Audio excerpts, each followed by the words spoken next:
নমস্কার, সৃষ্টি সুখ ক্রিয়েশনসের আরেকটি নতুন ভিডিওতে সবাইকে স্বাগত জানাই। আজকে আমাদের একটি বিশেষ দিন। আজ আমার হাজবেন্ডের জন্মদিন এবং আমার হাজবেন্ডের জন্মদিন উপলক্ষে আমরা একটি খুব সুন্দর আয়োজন করার চেষ্টা করেছি। আজ আমরা যাব রায়গঞ্জের শিশু সদনে। সেটি একটি অরফানেজ হোম। সেখানে আমরা গিয়ে সেখানকার বাচ্চাদের যৎসামান্য কিছু উপহার তুলে দেব। আপনারা আমার ভিডিওর সঙ্গে থাকুন এবং দেখতে থাকুন। আজ আমরা বাচ্চাদের দিচ্ছি পেন, পেন্সিল, ইরেজার, শার্পনার, তার সাথে কিছু খাওয়ার জিনিস, বিস্কিট, কেক, বান ইত্যাদি। এই আমাদের প্যাকিং করা শেষ। এবারে এগুলিকে ব্যাগে ভরে আমরা রওনা দেব। সেখানে 180 জন বাচ্চা রয়েছে। এবারে আমরা রওনা দিলাম শিশু সদনের উদ্দেশ্যে। চলে এসেছি রায়গঞ্জের দেবীনগরে অবস্থিত শিশু সদনে। ভেতরে ঢুকেই ভীষণ সুন্দর একটি দৃশ্য চোখে পড়ল। সব বাচ্চারা খেলাধুলা করছে। আজকাল মোবাইলের যুগে এই সুন্দর দৃশ্য দেখা একেবারে বিরল।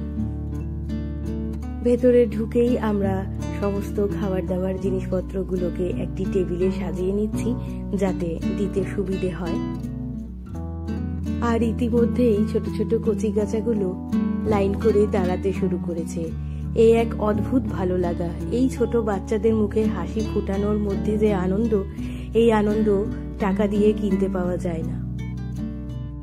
আমার সাথে সাহায্য করছে আমার মাস্তুতো ভাই, যে আমাকে বিভিন্ন কাজে সব সময় সাহায্য করে থাকে। আমাদের সাজানো শেষ।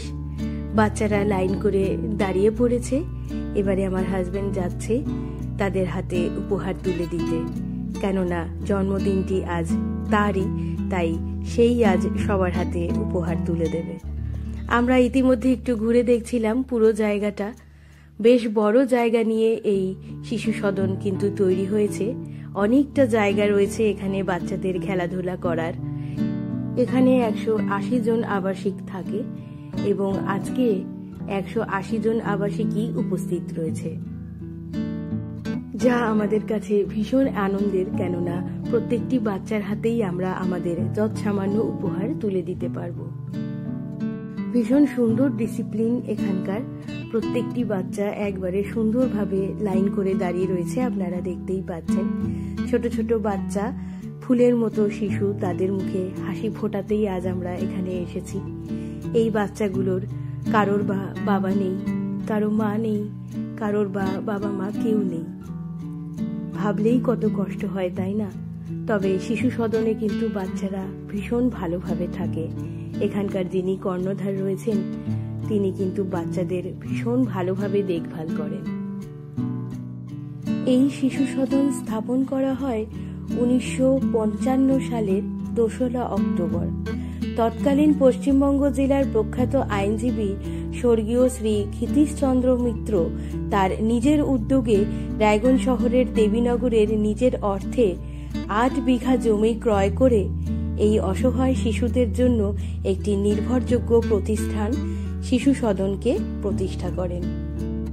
বহু পুরনো এই শিশু সদন এবং এই দীর্ঘ এতগুলো বছর ধরে এই শিশু সদন এই সব ছোট্ট ছোট্ট ফুলের মতো বাচ্চাদের আশ্রয়স্থল, যারা এখানে নির্বিঘ্নে থাকতে পারে, আনন্দ করে পড়াশোনা করে বড় হতে পারে। দেখুন কত বাচ্চা এখানে রয়েছে এবং সবাই কিন্তু খুব সুন্দরভাবে লাইন করে দাঁড়িয়ে রয়েছে। একটা কথা না বললেই নয়, এই আবাসনের যিনি কর্ণধার রয়েছেন এবং যারা এই আবাসনটিকে সামলাচ্ছেন, তারা এই বাচ্চাগুলিকে খুবই ভালোভাবে রাখেন এবং খুব সুন্দর তাদের ডিসিপ্লিন। বাচ্চাদেরকে খুব সুন্দর শিক্ষা দিয়ে তারা বড় করছেন। কি সুন্দর একটা একটা করে বাচ্চা আসছে এবং আমার হাজবেন্ডের থেকে উপহার নিচ্ছে। দেখে আমার চোখ একেবারে জুড়িয়ে যাচ্ছে। আমরা সময় সুযোগ হলেই এই বাচ্চাগুলোর কাছে আসি এবং যৎসামান্য কিছু উপহার তাদের তুলে দেওয়ার চেষ্টা করি। আপনারাও যদি সুযোগ সুবিধা পান, যদি ইচ্ছে হয়, তাহলে এই ছোট্ট ছোট্ট বাচ্চাদেরকে আপনাদের বিশেষ দিনে এসে কিছু উপহার তুলে দিতে পারেন। তাদেরকে দেওয়াতে যে আনন্দ, সেই আনন্দ বুঝি আর কোনো কিছুতে খুঁজে পাওয়া যায় না। এই বাচ্চাদের মুখের হাসি অমূল্য, এই হাসি কখনো টাকা দিয়ে কিনতে পাওয়া যায় না। খুবই সামান্য উপহার আমরা তাদের হাতে তুলে দিচ্ছি। আমরা একটু টিফিন খাওয়ার ব্যবস্থা করেছি তাদের জন্য। প্রত্যেকটি বাচ্চা আমাদের উপহার পেয়ে ভীষণ খুশি। আরেকটা কথা জানিয়ে রাখি, আপনারা যদি কেউ এই শিশু সদনে কিছু সাহায্য করতে চান, তাহলে এখানকার যিনি কর্ণধার রয়েছেন তার ফোন নাম্বার আমার স্ক্রিনে দেওয়া রইল, আপনারা যোগাযোগ করে নেবেন। রায়গঞ্জের বাইরেও যদি কেউ এই বাচ্চাদেরকে কিছু সাহায্য করতে চান, তবে এখানকার অ্যাকাউন্ট নাম্বারে আপনারা আপনাদের সাধ্যমতো টাকা পাঠাতে পারেন। তার জন্য আপনারা আমার স্ক্রিনে দেওয়া নম্বরে ফোন করে কথা বলে নেবেন। এখন আমার হাজবেন্ড একটু বড়দেরকে দিচ্ছে, এরা 7-8 বাচ্চা। সব থেকে ভালো লাগছে যেটা আমার, প্রত্যেকটি বাচ্চা আমার হাজবেন্ডকে জন্মদিনের শুভেচ্ছা দিচ্ছে।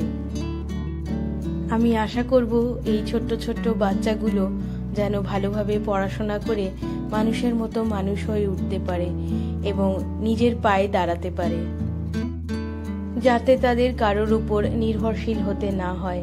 তারা যেন ভালো করে উপার্জন করে নিজের ঘর সংসার চালাতে পারে, এটাই আমি কামনা করি। আপনারা কি জানেন সবাই এইভাবে দাঁড়িয়ে রয়েছে কেন? এরা দাঁড়িয়ে রয়েছে আমাদের সঙ্গে ছবি তোলার জন্য এবং একটু আনন্দ ভাগ করে নেওয়ার জন্য। দেখুন, ছবি তুলবো বলেছি বলে তাদের কি আনন্দ, সবাই প্যাকেট তুলে দাঁড়িয়ে পড়েছে। আমাদের জন্য জন্মদিন পালন করার এর থেকে ভালো উপায় বোধহয় আর ছিল না।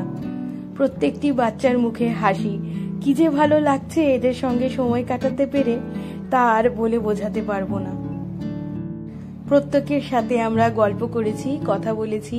ওদের হাসি মুখগুলো দেখলেই আপনারা বুঝতে পারবেন ওরা কতটা খুশি। হয়ে গিয়েছে ছবি তোলা, এবারে যে যার মতো ঘরে চলে যাচ্ছে। কিছু বাচ্চা চলে যাচ্ছে খেলতে। অনেক বড় মাঠ এখানে রয়েছে, বাচ্চারা খুব ভালোভাবে খেলাধুলো করে এখানে। এত সুন্দরভাবে এদের মানুষ হতে দেখে আমার মন একেবারে জুড়িয়ে গেল। এবারে চলুন একটু কথা বলে নিই এখানকার কর্ণধারের সাথে। এখন কতজন আছে এখানে? আমাদের 180। টোটাল কতজন থাকতে পারে আমার সাথে? 180 বেশি আমরা 180। আচ্ছা, আর কোন ক্লাস অবধি থাকে? 6 বছর থেকে 18 বছরের মধ্যে বাচ্চারা, 6 থেকে 12 বছরের বাচ্চারা প্লেয়ার মানে অ্যাপ্লিকেশন করতে পারে। আচ্ছা, 6 বছরের একদিন কম হলে পারবে না, আবার 12 বছরের একদিন বেশি হলে অ্যাপ্লিকেশন করতে পারবে। আচ্ছা, এরা ফর্ম ফিল আপ করবে, ফর্ম ফিল আপ করে জমা দেবে ব্লকে, ব্লক থেকে ইনকোয়ারি করে রিপোর্ট তৈরি করে আমাদের হেড অফিসে জমা দেবে ডিস্ট্রিক্ট। এবার ওগুলোকে ভেরিফাই করে লিস্ট করবে। সবার আগে আসবে অর্থেন, তারপরে ফাদার ডেথ আর মাদার ডেথ, তারপরে সোর্স অফ ইনকামটা যত কম থাকবে সেভাবে লিস্ট হবে। আপনারা শুনলেন সাধন কাকুর মুখে এখানে থাকার জন্য কি ব্যবস্থা রয়েছে। আপনাদেরও চোখের সামনে যদি কোনো বাচ্চা এরকম থাকে, অনাথ বা দুস্থ, বা কেউ যদি এখানে বাচ্চাকে রাখতে চান, তাহলে কি এখানকার নিয়ম তা কাকু বলে দিলেন। আপনারা কিন্তু যোগাযোগ করে নিতে পারেন। এবং আপনাদেরও কারো যদি কিছু সাহায্য করার ইচ্ছে হয়, তাহলে অবশ্যই এদের পাশে এসে দাঁড়াবেন। এই ফুলের মতো শিশুগুলোর ভবিষ্যৎ যেন আমরাই করে দিতে পারি উজ্জ্বল। আজ বেশ অনেকটা সময় আমরা ওদের সঙ্গে কাটিয়ে খুবই আনন্দ পেলাম। এখনকার মতো আমার এই ভিডিওটি আমি এখানেই শেষ করছি। দেখা হবে পরের ভিডিওতে। ধন্যবাদ।